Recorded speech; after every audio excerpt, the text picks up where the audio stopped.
bonjour. Alors aujourd'hui on a un nouvel exercice. Il s'agit d'utiliser la fonction de répartition pour déterminer la variance. En théorie de probabilité, on a généralement une variable aléatoire. Ok? À cette variable aléatoire, on associe une densité de probabilité ou alors une fonction de répartition ou alors une fonction génératrice ou une fonction génératrice des moments, voire même une fonction caractéristique. Mais aujourd'hui, on va rester dans le cas de la fonction de répartition, qu'on appelle encore fonction de distribution cumulative. Alors, ayant cette fonction, alors cet élément qui permet de caractériser, n'est-ce pas, de représenter une forme de représentation, n'est-ce pas, de la variable aléatoire, qui donne une information vraiment sur la variable aléatoire, on veut déterminer la variance de cette variable aléatoire. Il est important de savoir que l'un des outils qu'on manipule le plus en ce qui concerne les variables aléatoires, ce sont les densités de probabilité. Il existe donc une relation entre la densité de probabilité et la fonction de répartition du variable aléatoire. Déjà, il est important de savoir que les fonctions de répartition définies généralement à l'aide des probabilités sont des fonctions croissantes, nulles vers moins l'infini, qui valent 1 vers plus l'infini et qui sont en fait presque partout continues à droite. Ok? Alors, notons que si on veut déterminer la variance, l'espérance ou les moments d'ordre n, on a besoin de la densité de probabilité. Il y a une formule qui dit que la fonction de répartition d'une variable aléatoire x à un point petit x, c'est la probabilité pour que cette variable aléatoire-là ne soit jamais dépassée par petit x. Ok? Et si on a une densité de probabilité associée, ça va être égal à l'intégrale de moins l'infini à ce petit x-ci, la réalisation de la densité de probabilité de la variable aléatoire x. Bien sûr, c'est par rapport à la mesure de Lebesgue. Parce que même lorsqu'on parle de la croissance de la fonction de répartition, c'est la croissance de la fonction de répartition par rapport à cette mesure de Lebesgue. Pareil pour l'intégrale. Donc, si déjà grand f peut être une sorte de primitif de petit f, ça veut dire que petit f peut être une sorte de dérivé de grand f. Donc, il est important de savoir que les fonctions de densité des variables aléatoires sont des formes de dérivées, n'est-ce pas? Dérivées bien sûr premières des fonctions de répartition. Autrement dit, si on a la fonction de répartition comme ceci, pour déterminer la densité, il faut dériver simplement. Alors, déjà, première remarque, c'est que la fonction de répartition que voici, elle vaut 0 chaque fois que x est petit que 1. Elle vaut chaque fois que x est petit que 1, c'est-à-dire qu'on va dire ceci. Bon, on va dire que fx de 1, c'est-à-dire à partir de 1 en descendant, elle vaut 0. Donc fx de 1, c'est 0. Elle vaut 1 chaque fois que x est supérieur à e. Bon, et même à la valeur e, elle vaut 1. Comment est-ce qu'on peut comprendre ceci? On peut comprendre ceci un peu comme par rapport aux deux propriétés qu'on a dit tout à l'heure. On a dit que la fonction caractéristique, elle valait 0 lorsqu'on allait vers les moins l'infini et elle valait 1 lorsqu'on allait vers plus l'infini. Donc c'est un peu ça. Donc ça c'est une information. Mais ce qui nous intéresse beaucoup plus, c'est ce qui se passe dans l'intervalle 1e. Dans l'intervalle 1e, pour quel que soit x qu'on prend dans l'intervalle 1e, c'est ouvert en 1, fermé en e, grand f de x vaut en fait ln de x. Ceci veut dire que petit f de x, qui est la densité de probabilité, qui est en fait la dérivée de cette fonction de répartition là, va donner en fait 1 sur x.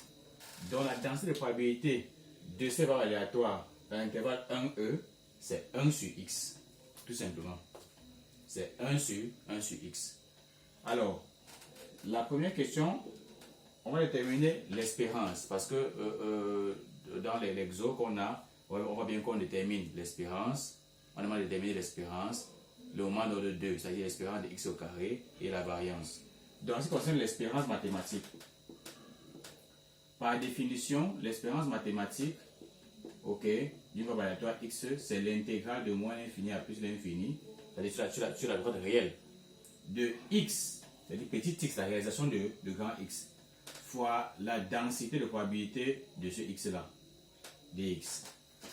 Mais puisque on est là, on intègre de moins l'infini à plus l'infini, alors qu'ici on dit que la densité est définie en fait sur l'intervalle 1e.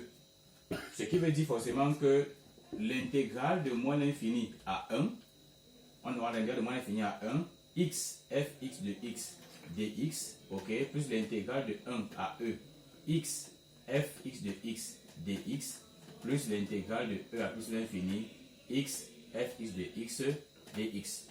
Ce qui veut dire que, on va regarder, on voit bien que fx de x, c'est-à-dire le petit fx de x, de moins l'infini à 1, en fait, ça vaut 0. Ok? Ça vaut 0 parce que dans cette zone-là, la fonction de répartition est constante. Si la fonction de répartition est constante, puisque petit f, c'est la dérivée de la fonction de répartition, ça veut dire que la dérivée donne 0. Ok? La dérivée d'une constante, c'est 0. Donc, petit fx de petit fx de x, avant 1 vaut 0 parce que la dérivée de 0 c'est 0. Et après e vaut 0 parce que la dérivée de 1 c'est 0. Donc on va juste simplement rester avec ce terme-ci qu'on va calculer. Alors ce qui veut dire que l'espérance de x, l'espérance mathématique de x sera l'intégrale de 1 à e de x fx de x. Or fx de x dans 1e c'est 1 sur x. Ça fait donc ici là 1 sur x dx. Qui donne en fait l'intégrale de 1 à e dx. Qui donne en fait la propriétive x entre 1 e qui donne en fait e moins 1. Donc voilà l'espérance mathématique de x qui est e moins 1. On trouve aussi avec le même procédé le moment d'ordre 2, c'est-à-dire l'espérance de x au carré qui vaut l'intégrale de moins l'infini à plus l'infini de x carré fx de x dx. Mais en réalité, petit fx entre, c'est-à-dire petit fx entre moins l'infini 1, ça va voilà 0. Entre e à plus l'infini, ça va voilà 0. Parce que c'est la dérivée des fonctions de répartition. Ok? Et entre 1 à e, ça vaut 1 sur x, parce que c'est la dérivée de ln de x. Donc ça veut dire que si on aura seulement l'intégrale de 1 à e, x carré 1 sur x dx, qui a donné en fait l'intégrale de 1 à e, x dx. La primitive de x est simplement 1 demi de x carré entre 1 et e. Ça fait donc 1 demi facteur de e carré moins 1. Ayant dans le moment d'ordre 2 que voici, et l'espérance que voilà, on peut répondre à la deuxième question, à savoir la variance. La variance du variable aléatoire, en fait, c'est son moment d'ordre 2 moins le carré de son espérance mathématique. Donc, deuxième question, la variance. Deuxième question, déterminer la variance. Donc, la variance, par définition, d'une variable aléatoire, c'est son moment d'ordre 2, ok, moins son espérance mathématique au carré. Donc, ça fait simplement 1 demi de e carré moins 1, moins, son espérance était e moins 1, ça fait donc e moins 1 au carré. Voilà sa variance. Donc, c'est vraiment calculé, c'est un développement, ok, les formules du lycée, c'est simple. C'est simple à calculer. Donc voilà en fait pour cet exercice. C'est un exercice à caractère calculatoire qui essaye de nous montrer déjà comment utiliser la fonction de partition pour déterminer la densité et à partir de densité comment déterminer les espérances mathématiques, comment déterminer le moment d'ordre 2 et en déduire la variance. Bon, nous aurons comme ça plusieurs exos à caractère calculatoire pour essayer d'apprendre comment est-ce qu'on manipule les outils de probabilité. Là, ce sont des cas quand même un peu simples, mais essentiels pour mieux comprendre, n'est-ce pas, ce qu'on a à faire. On ne peut pas faire le grand sans faire le petit. Ok, on passe d'abord, on y va crescendo. On fait d'abord ce qui est facile, après ce qui est moyen, et après on pourra faire ce qui est difficile. Mais ce qui nous impose, ce n'est pas de faire forcément ce qui est difficile, mais c'est de faire ce qui est important. Ok, c'est de faire ce qui est essentiel. Parce qu'on va reprendre à plusieurs problèmes. Ça peut être des problèmes à caractère académique, ça peut être des problèmes à caractère peut-être dans l'entreprise et autres. Donc, On va aller au fur et à mesure, on aura comme ça une panoplie d'exercices. Ok. Merci.